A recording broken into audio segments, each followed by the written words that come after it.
Yo, yo, yo. What's going on?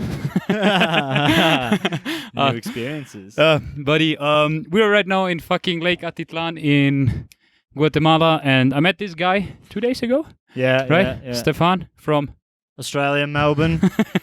and he's gonna leave this place in, I don't know, half an hour, whatever. Yeah, an and hour, we yeah. had a really, really good, Sad times. yeah, like really shit actually. But- Huh? Good to have experienced at least a few days with you. Yeah, man, I that think- was. I really appreciate the thing that you said today in the morning. Like, whenever I go to Asia, I gotta tell you because you wanna see me. Yeah, Definitely one more time. I was like, man, that was so nice, buddy. Thanks, but no, because that's the relationships where, especially when someone who's so close to me that you met before, Yeah. meaning Ryan, Ryan, and he's right now Yeah. passing.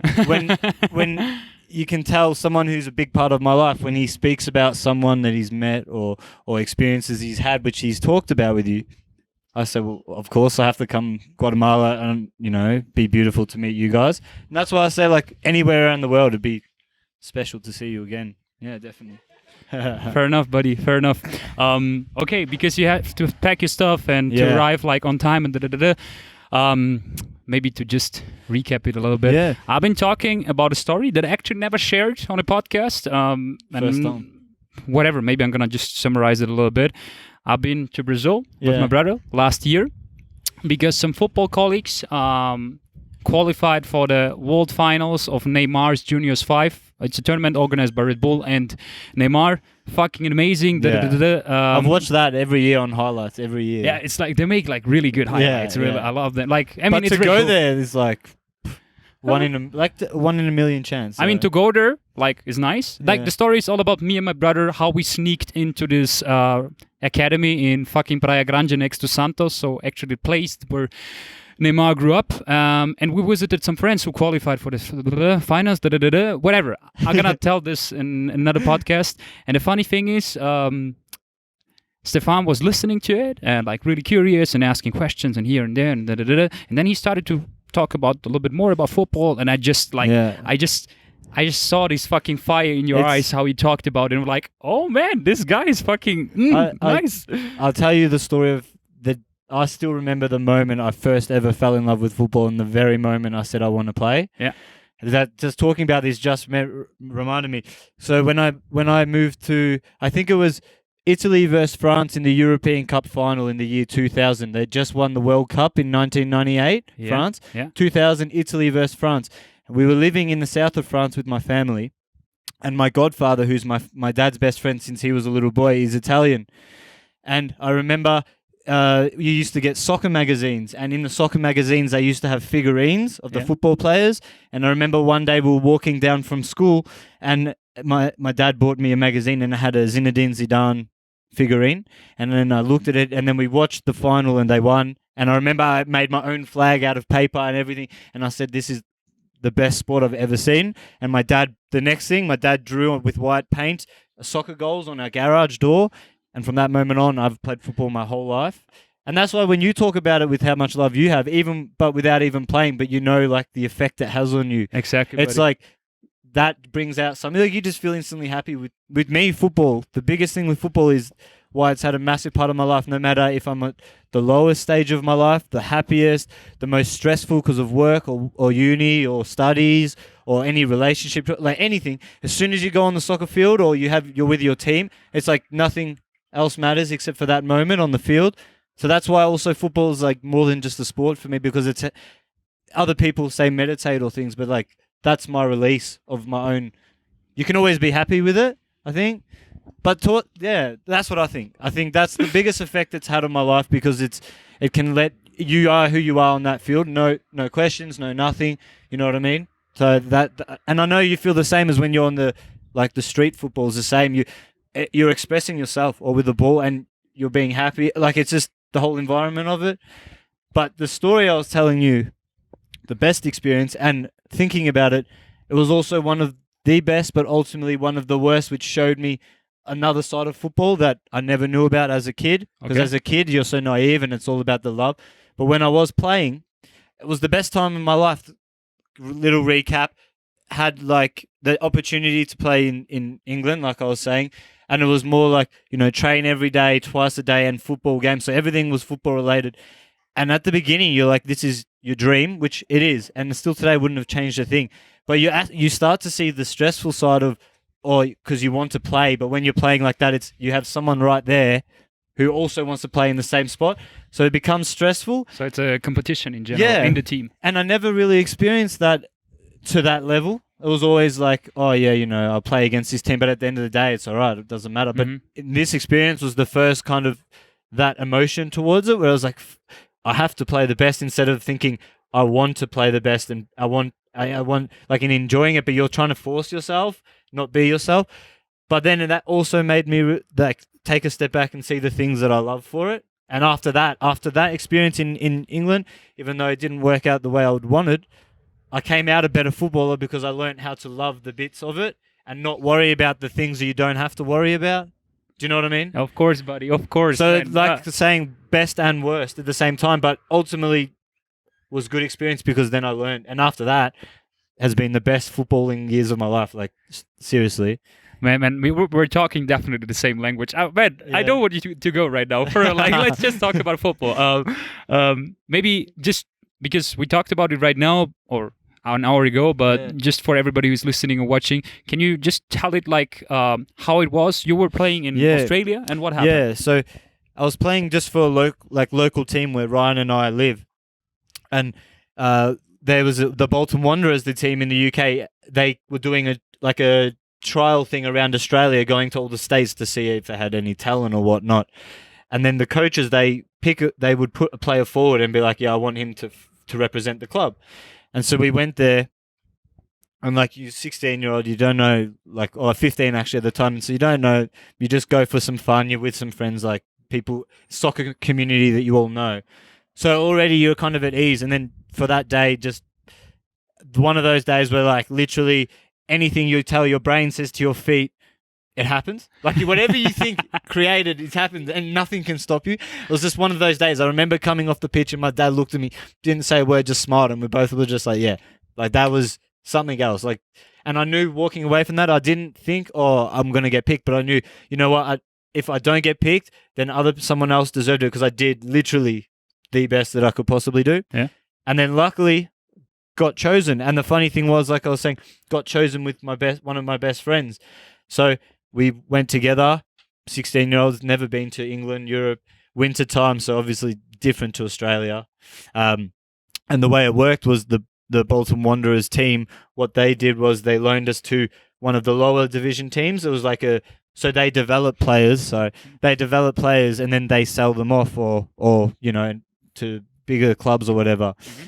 And it was cool because 16-year-olds, we had a 3-story house called the Digs. We had our own rooms. We had roommates. So mine was my friend from Australia. So already you're asleep over with your best mate every single night, plus playing football every single day.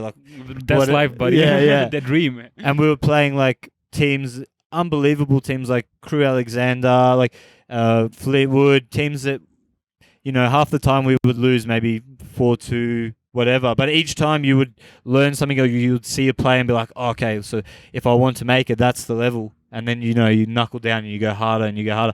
And that was cool. Seeing, being exposed to that, your coach being hard on you. So I remember the first day we got there, we had training, and the coach was this ex-army guy, you could imagine, full drill sergeant, the most disciplined man you'll ever see. Scary man, but very nice coach, but scary. And he said to us, you're not going to touch a ball for the first 3 weeks you're here. And we didn't. For real? Yeah, we didn't touch a ball. He didn't let us. The only time we could touch a ball is we would have to run with it and pass it. We weren't allowed to use our feet. So he had to teach us, he literally, I was saying to Brian, break you down, because in Australia you play, because we had players from all around the world, it was we had all different styles of football. So to create a team, he needs to first break everyone down to the same level. Yeah, okay. By the end of it, you would dread training because you would be running all day or push-ups or whatever. But at the end, we became a team because we were so messed up and we hadn't even kicked the ball yet. And then by the time we got to kicking the ball, we'd gone through hell. So we all had so much respect for each other. And he then taught us his football because we were just ready to play. So he's just okay, so this is how we're doing it, no other way. And because we hadn't touched the ball, yes, coach, yes, And that was cool because back home, Australia, you don't have structure, but in Europe they have like structure with the team. It's not just about being skillful. It's knowing where you're going to run before you pass the ball. So that was cool as well. And being young, so you can absorb that like no tomorrow. But retrospectively seen, you would say that was a good training session? Like looking back on it now, at the time, it's just because it's hard, you hate it. Of course. But looking back now, is that I would, if I could go back to that and do that every day, I would 100%. Because at the end of the day, you're just happy doing it. You come off hardly breathing, but you'd be the same if you play a game and it's like 3-3 or right at the end and it's a draw and you have to score, but you're wrecked and you keep going. You just keep going because you're loving it and you're just happy to be there. Yeah, man. Yeah. At the end of the day, that's how I was feeling. But buddy, in general, like by the way, because you didn't mention, you played then for Stockport County, right? Yeah, Stockport County. But the dream was obviously to play for the first team, which is anybody's dream. But even, played for the reserves, which was, even that level was a step up for me. Like, you really noticed it. And then I didn't only play 10 minutes for the seniors, but still that 10 minutes is like, for me, tick a box off, Yeah, man, that would be for everybody who's playing club football, like at the lower level or the higher level as well. Like just playing in fucking England football, like English football. That's shit. Like I really feel happy for you to have, like. I really don't know what to say. Like it's just the best thing ever. No, I think because you understand it as well. Yeah. Okay, Ryan needs his keys because. Yeah, but he needs his girlfriend needs to get into his room. I don't know where it is. Can't keep her waiting. Do you have it? Oh, here. Fair enough. Oh, sorry.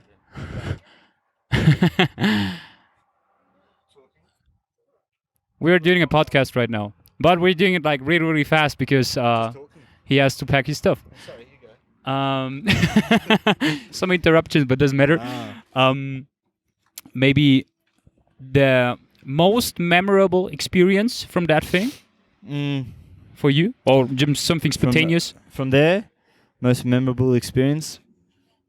Well, because I usually played wing, and they had me left and right back there as like a wing back, and so I wasn't able to actually. Because back home I would always be attacking, so you get opportunities to score goals. But that time I was there, I only had 2. So for me, I would say one of my goals, I remember it was like, I would say in the negatives, like freezing cold. Up in North UK is like freezing. And our coach didn't like people wearing skins because he just didn't like it. He said he didn't like the look of it, didn't think it was football. So we weren't wearing skins. And for Australian, like I remember it was freezing cold. Could not feel my toes, couldn't feel my hands. And we were playing a team and it was 1-1. And I was playing right wing back, but we were playing with like a diamond in the middle. So the fullbacks were the wingers. So I had the chance to go forward, and I remember it came through. Can't feel my feet, can barely hardly breathing. Hit it, and it went in. And for me, that would be because you don't know. Always scoring a goal is the best time. Of course, but man, shit. Just past June. Come on. Go. Doesn't matter. We've been interrupted anyway. I'm just thinking. But how long? Like half a year, right? Yeah. In England. Yeah. And the moment when you realized, okay, I'm not gonna make it to the reserve, like to the seniors or professional. How was that for you in general? Like back then? It was. I think pretty like. You feel disheartened at the start, and you're like, shoot, when you're trying to push for something more, and then it doesn't happen, and you're like, is there a point in playing? But then, like I said, it also showed me that side as to why I love it, and that you don't need the justification just to play at a high level. Doesn't matter what level you play at, because if you're enjoying it, that's football. So, like, at the beginning, I was like, I went home and I was like, I don't know if I want to carry on. Like, I've just given it everything and it didn't work out. And then, I remember, like, I didn't play for a while. And then actually my old coach rang me up and said, we're doing a charity match for, like, it was an all nations, people from all around Victoria, from all different nations. And he asked me to help represent Scotland. And we played. It was just charity fun. And then I was like, you know what? Like I said, it's okay. You gave it a go. Imagine if you didn't. Half the people in the world don't give it a go. even though it didn't work, but you can say, you know what, enjoyed it. Met people, learned things about myself, you know, first time going away by myself at home, being young, like, so you, even though it wasn't a complete success, I think there's little successes all the way through it, Of course. which you can take. So you have to look at it like that rather than now I didn't make it or I'm not as good as the other guys. Because most of the time, even the people might not think it, but there's always going to be someone that might be that little bit, or someone who's younger who in for a few years' time will be better anyway. So rather than saying I'm not good enough to make it, it's just, you know, it wasn't my time, or I have to be somewhere else, or, you know, exactly. But yeah. Fair enough, buddy. Because, man, in the end, everything shaped your fucking personality. You Yeah, succeeded exactly. and like you said, you tried at least. You fucking tried. Go ahead, Shannon. There's actually a quote that kind of stuck in my head the last couple of weeks. What's the point of being alive when you don't at least try to do something remarkable? Exactly. And back then, you've been just fucking 15, 16 years old, and you tried to do something remarkable to become a professional football player, and you experienced it somehow as well, like just being in this academy and everything. Like, That's yeah, exactly right. The experience, like you said, you would know that's your dream. I mean, even if you could live it for 2 days, 1 day, doesn't matter. Exactly. I got the chance 6 months, even though that wasn't at the top, but to me, that's top that I was like, I can say I've done that just the same. Yeah. and maybe to come to today, or in general, like United Kingdom, you're living there in London, and Yeah. you're still playing, right? Yeah, of course. I've always said, even to my dad, I'll play till the moment I can't walk. Yeah, buddy. Even if it's have a ball at my feet, if I'm old and my grandkids are playing and I'll watch them, I'll still have a ball at my feet. I'll never. But in London, you know, that's so now I have the chance to work there. But a factor as to why I went there was to be surrounded by that football culture. Like on the weekends, if I don't have work, go to the pub, watch the game. You know, it's different in Australia. It's not the full exact same. Yeah. So I also want to experience that. And then, like you said, I met a friend and in Argentina, and he ended up living in London. And he said to me when I first moved there, "Oh, come play a game and try out. See our coach might like you." Played a game, and the coach said, "Yeah, come play." And they're lucky. I'm lucky because the team. I said to the coach, "Of course, I want to play. Like I've never not had 1 year off ever. I've always played every year of my life, and since I was 4, but." And he said to me, "That's all right. You train and play only when you don't have work, so it's sweet, which is good." Perfect, buddy. I'm sad I didn't get the chance to kick with you. Man, we gotta do that anyways. Yeah, maybe a little side fact. I've been traveling for the last 4 fucking months with my football, and then in fucking Antigua, this fucking neighbor of this hostel just destroyed my fucking football. He didn't want to give it back, and he destroyed it.